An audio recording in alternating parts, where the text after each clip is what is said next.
Hey everyone, my name is Jenny and welcome to Veritable Volatility. So, the time has come. I've made my single note little perfume dilutions.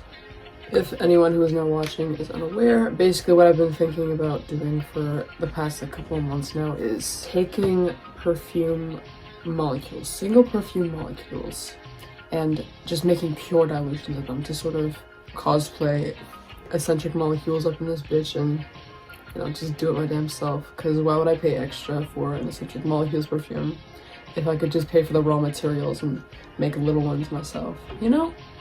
And it's just more fun that way.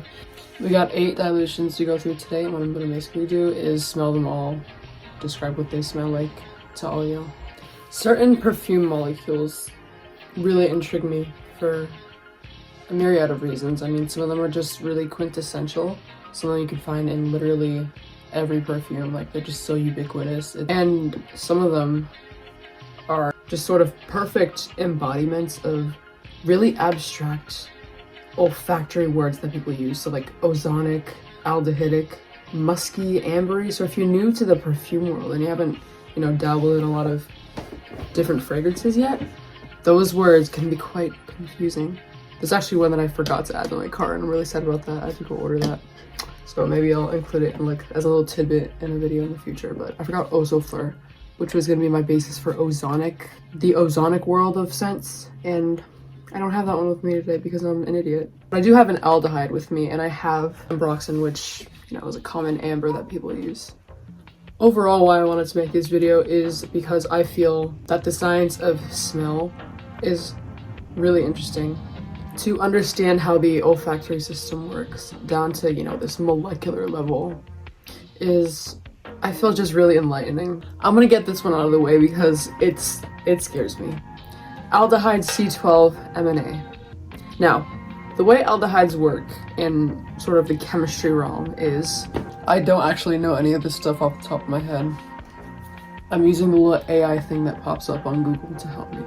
I'm not an expert at all. What constitutes the structure of an aldehyde in chemistry is the presence of a carbonyl group, C and O, double bonded, at the end of a carbon chain bonded to at least one hydrogen atom, whatever the fuck that means.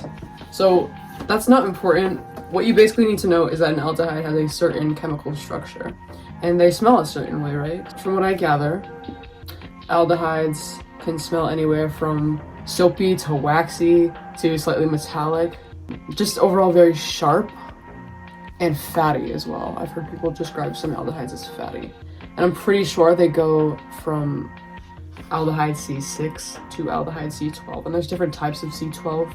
I know that there's C12 lauric, but I have C12MNA. In perfumery, at least, that's how it works. And then there's also fake aldehydes. I know that there's like coconut aldehyde, fucking like orange aldehyde or something like that, and those aren't actually chemically considered aldehydes. People just, you know, have coined the term. I remember when I first got really interested in perfume and the way things smell, I'd like watch YouTube videos and people would describe like, oh, this perfume's so aldehydic. I'm like, what the fuck does that mean? I know what formaldehyde is, that embalms, the stuff that embalms dead people.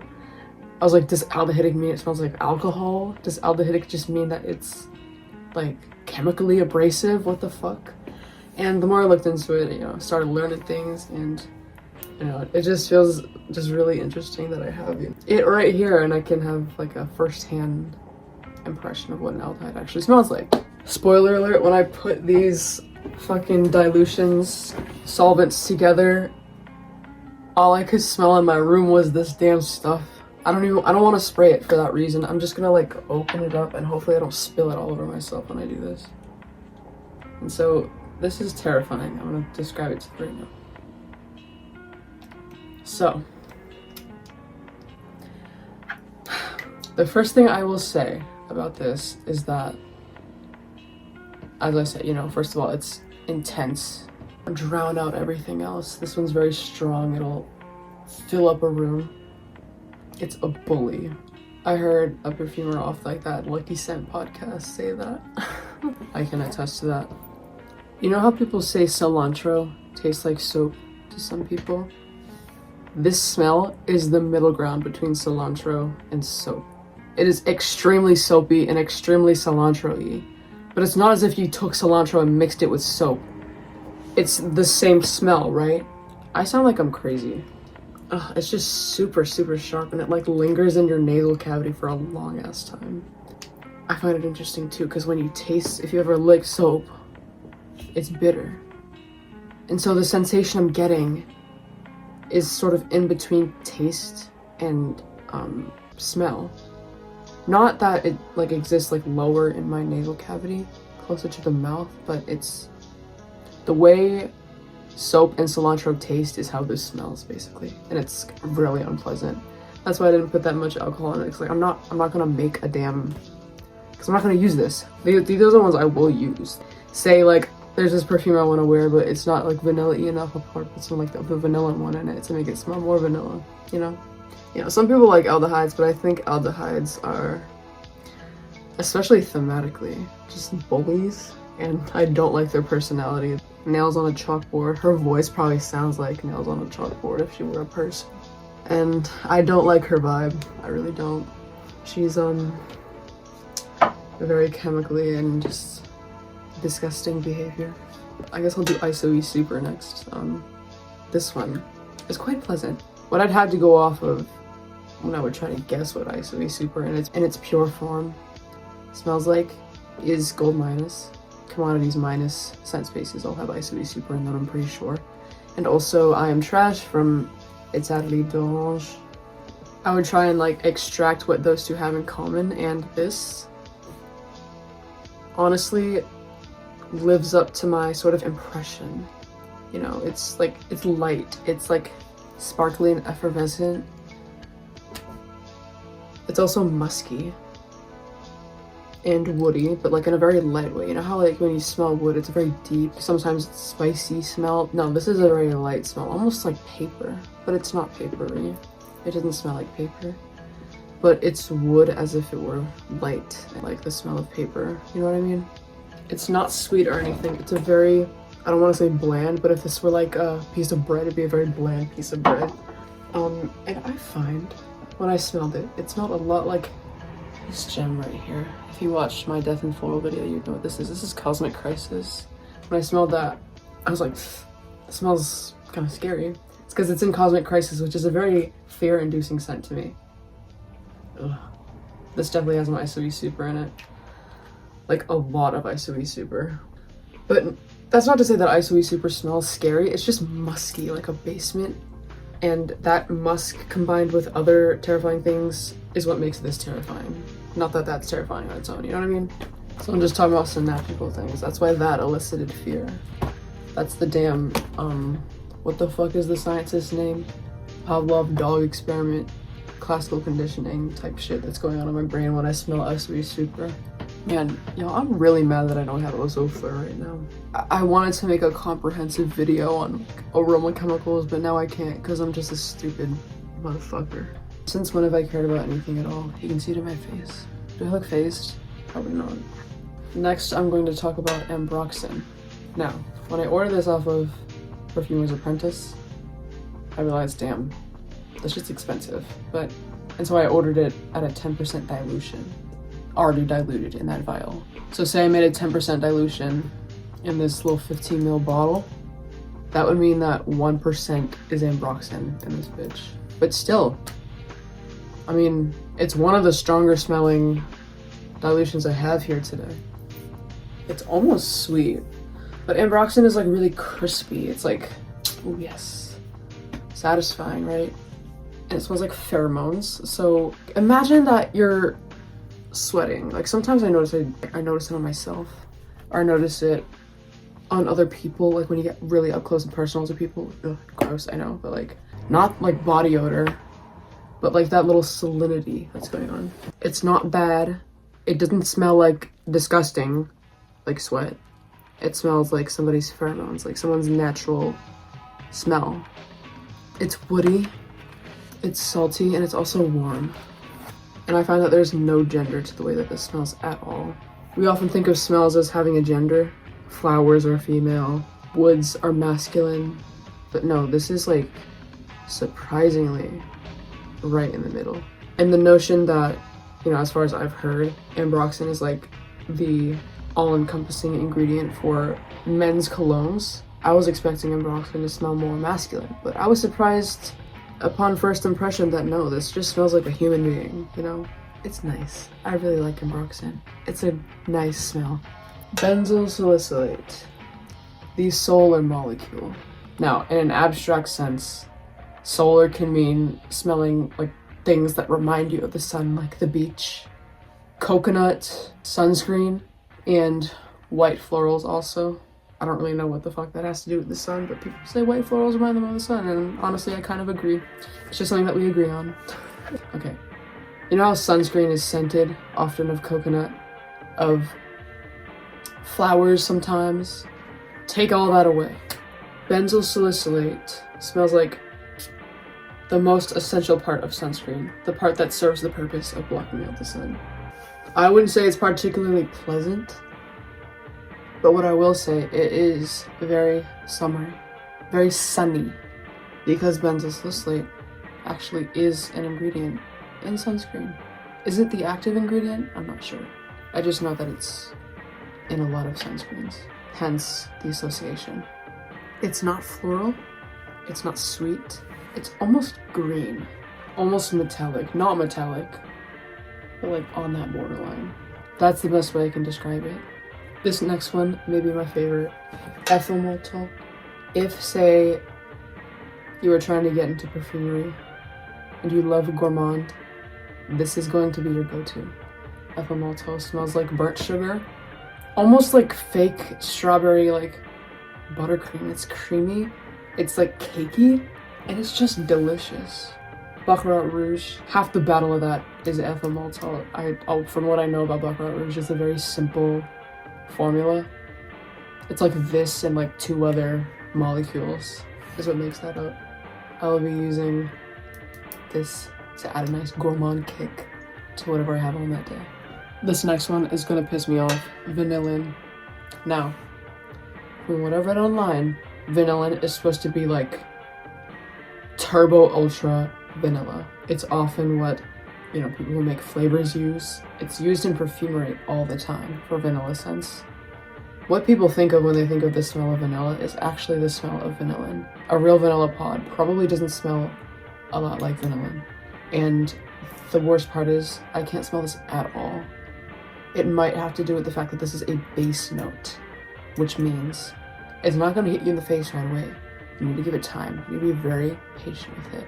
You need to give it a lot of heat. And based on what people tell me, you need to take in really deep, slow breaths in order to smell this. Hold on, let me spray a little bit like on my ear or something. Ooh, that makes me want to sneeze. Yeah, when you get like little ppms of it in the air, it tickles your nose. This is one of those scents that hits you when you least expect it. You can't just smell from the bottle and be like, yes, vanilla. In my experience, at least. I don't know if I didn't put enough in this. I put so much in this. I know that there's no like IFRA limit on how much vanillin you can use in a perfume, but this is really pissing me off.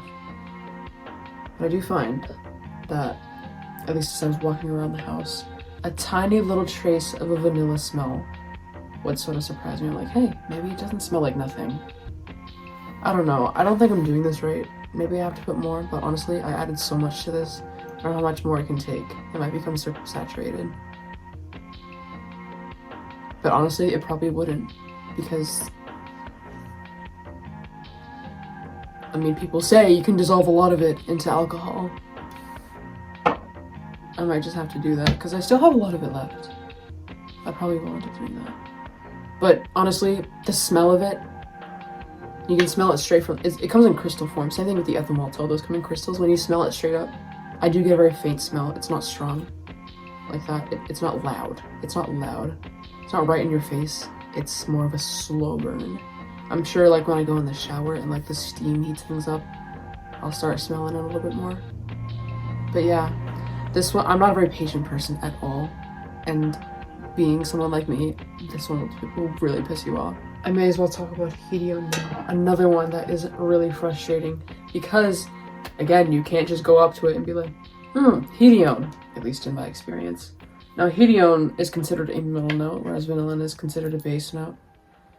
But perfumers use hedione to complement other notes, almost like a filter. That's the best analogy I could think of. A filter brings out certain colors in a picture, or you know, like an HSL. HSL sort of, you know, like tone down this color, bring up the saturation, lower the lightness and darkness of certain hues, but if there's no hue to begin with, nothing's gonna happen. That's sort of what hedione is.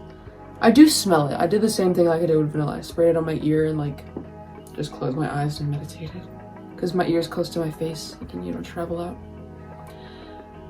Hedione smells of flowers. It's almost like something in my brain went grandma or auntie. Like it smells like a perfume, like an old-fashioned perfume to me. I don't know why. But it's supposed to smell sort of citrusy, sort of flowery, and just generally pretty like that, feminine.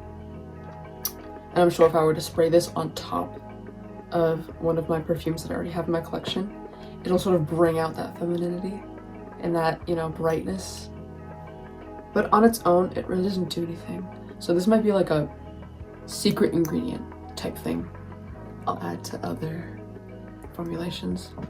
And IFRA, by the way, the International Fragrance Regulation Association, or whatever the fuck that stands for, sets limits on certain molecules because people have allergens, they can be toxic, certain concentrations. But hedione doesn't really have one, not that I'm aware of. Like, perfumers will keep adding hedione, and it's not going to overpower anything. It'll just, you know, dance around it and like infinitely increase the hedioneness of the smell. It's not something that's going to clash with something else. That's what I think is so interesting about chemistry, is aroma molecules don't all work in the same way. They don't work like things that naturally occur the way those things smell. Like, you smell a flower, it smells like a flower. You smell some dirt, it smells like dirt. Smell some dirty laundry, it smells like dirty laundry. But chemicals, as they stand by themselves isolated, when chemists extract things at the molecular level, they start acting really weird in the olfactory system. This next one I'm going to talk about is pretty easy and fun. It's called linalool, and linalool is in everything as well. And it smells like Fruit Loops. Like, it smells sweet. It smells just like Fruit Loops, actually, or like Fruity Pebbles. Tiny bit sweet, very citrusy, almost like bug spray and how sharp it is, but it's really pleasant nonetheless. And it is something that, unlike hedione and unlike vanillin, like, you'll smell it and it's like, oh, linalool. That may be because linalool is naturally occurring. Like I was saying about naturally occurring stuff, like, you'll smell it and it's very straightforward, right? Linalool naturally occurs in like lavender, certain flowers, I think. And that makes sense to me, you know? Hedione is not naturally occurring. Never mind, vanillin is naturally occurring in vanilla, go figure. But so when, you know, you get science involved and molecules involved, things start acting kind of weird, you know, just in general. But yeah, as I was saying, linalool is one of the ones that, even through the processes of science, extracting it, still smells like whatever the fuck you extracted it from. Which I think is really fascinating, you know? Well, fellas, we got through all of them. I think it'll be very interesting to take some of these, spray them on top of each other, spray them on top of perfumes I already have in my collection, and sort of experiment with aroma molecules, see what they do to other aroma molecules. Just that whole world of perfumery is so interesting to me. It does kind of suck that I couldn't directly smell a few of these, particularly the hedione and the vanillin. That's just part of the science. I have to figure out what will sort of open them up, so to speak. Whether that's heat, whether that's some time, whether that's, you know, mixing them together. Who knows? Some people, vanilla can be really strong. Say like I walked out into the living room and somebody went, hey, you smell a lot like vanilla. That would surprise me a lot. The next thing I need to do is to get that ozone flare. Figure out what the fuck ozone means. People describe it as metallic, like welding, like air. I don't know how those are even related at all. So I had to get that molecule and make one of these out of that. This is really some Whorf hypothesis shit, which is that language influences the way that we perceive the world. So with all these words, ozonic, aldehydic, fucking ambery, fucking cloying. All these smell words, I'm starting to, you know, pick apart certain aspects of different smells. And with this, I can further train my nose, right? Being like, okay, this is exactly what aldehyde means. This is exactly what ozonic means. And now, with this knowledge, Jimmy Neutron Brain Blast, I'm, in a sense, a little bit more intelligent. So on that note, keep being you and stay proud of yourself. Bye-bye.